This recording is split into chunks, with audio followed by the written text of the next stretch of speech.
का मादा हो और सही दिशा निर्देश मिल जाए तो कामयाबी दूर नहीं रह सकती। इस बात का प्रमाण प्रस्तुत कर रहे हैं जहानाबाद जिला अंतर्गत रतनी फरीदपुर प्रखंड के ग्राम जहांगीरपुर निवासी राम विनय कुमार।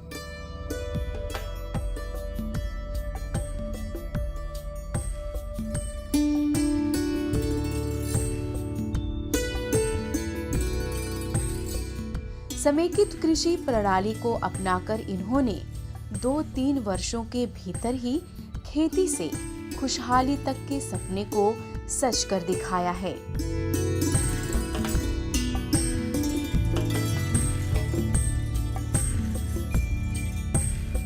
राम विनय बताते हैं कि उनकी इस सफलता के पीछे बिहार सरकार के कृषि विभाग की संस्था आत्मा का बड़ा योगदान है। आत्मा उन प्रमुख भागीदारों की संस्था है जो जिला स्तर पर कृषि के विकास को स्थायित्व प्रदान करने संबंधी कृषि गतिविधियों में संलग्न है। यह कृषि प्रसार एवं अनुसंधान की गतिविधियों के एकीकरण के साथ ही सार्वजनिक कृषि प्रौद्योगिकी व्यवस्था प्रबंधन के विकेंद्रीकरण की दिशा में किया जाने वाला सार्थक प्रयास है। आत्मा के द्वारा जिले के अंदर, जिले के बाहर हम लोग नई तकनीक जो विकास होती है उसको किसानों को परिभ्रमण करवाने का कार्य करते हैं ताकि किसान वहाँ जा कर के देख सकें और सीख सकें और नई पद्धति जो वहाँ दिखाई जाती है उसको अपना सकें। आत्मा जहानाबाद के पदाधिकारी ने ही हार्डवेयर की दुकान चलाने वाले विनय कुमार को समेकित कृषि के लिए प्रेरित किया, समुचित प्रशिक्षण दिलवाया और विभागीय अनुदान दिलवाकर तालाब निर्माण में इनकी मदद की।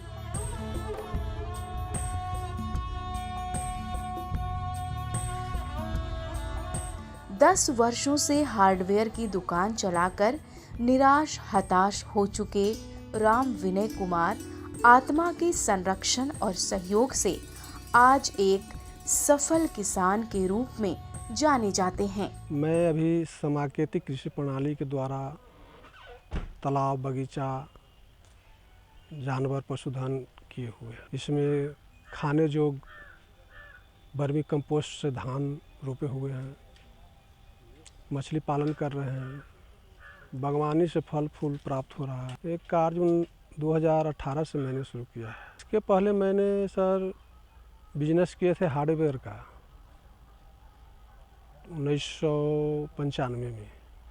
10 वर्ष मैं दुकान चलाया सर, सक्सेस नहीं कर पाया, उसको छोड़ करके मैं इसी बिजनेस में आ गया हूँ। इसके लिए सर मैं आत्मा के द्वारा मेरे एटीएम साहब सबसे पहले हमारे पास आए, वो प्रेरित किए कि तालाब बनाइए, इससे ज़्यादा मुनाफा होगा।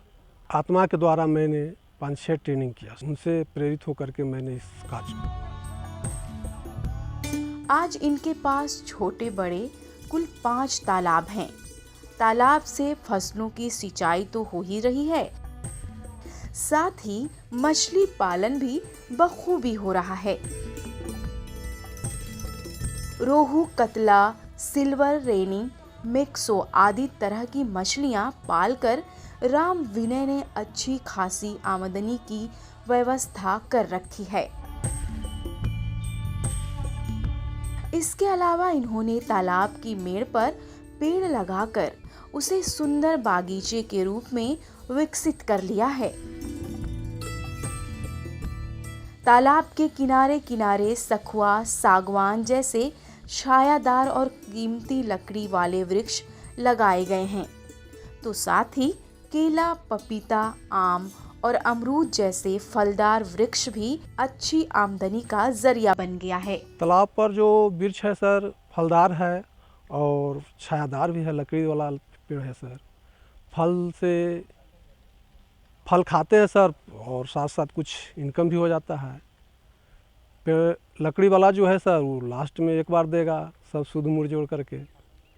तालाब के चारों तरफ मैंने बागवानी किए हुए हैं सर। पेड़ है सर लकड़ीदार में है सर, सागवान है सर 80 पीस, और महोगनी है 125 पीस, आम है 25 पीस, 25 पेड़ कटहल है, 25 पेड़ अमरूद है, और केला पपीता है सर। चारों साइड में केला है, पपीता। तालाब पर सर मेड़ पर पेड़ लगाए। उसके बाद मैंने सर मछली पालन शुरू किया। उसमें रेहू है, कतला है, सिल्वर है, नैनी है, माने 5-6 जाति का मछली पालन हो रहा है सर। इससे अच्छा बेनिफिट है, धान गेहूँ से अच्छा बेनिफिट है सर, कम से कम 2-3 बेनिफिट है। पटवन की सुविधा हो जाने से सब्जी भाजी की भी अच्छी पैदावार हो रही है। देखते देखते राम विनय कुमार एक सफल और समृद्ध किसान के रूप में दूसरे किसानों के लिए मिसाल बन गए हैं। जुनाठी पंचायत में जब मैंने सर्वे करने आया था तो उस समय बहुत सारे किसानों के साथ राम विनय जी से भी मुलाकातें हुई और तालाब की योजनाओं के बारे में इनको बतलाया और सभी किसानों को साथ साथ में बतलाया। तो राम विनय जी ने इन्होंने योजना लिया और इससे लाभ लेके योजना लेके इन्होंने तालाब खतवाया। राम विनय जी ने तालाब के मेढ़ पर छायादार और फलदार वृक्ष लगाए हैं, जिससे समय समय पर इनकी अलग अलग आमदनी मछली से भी हो जाता है, फलदार वृक्षों से आमदनी हो जाती है।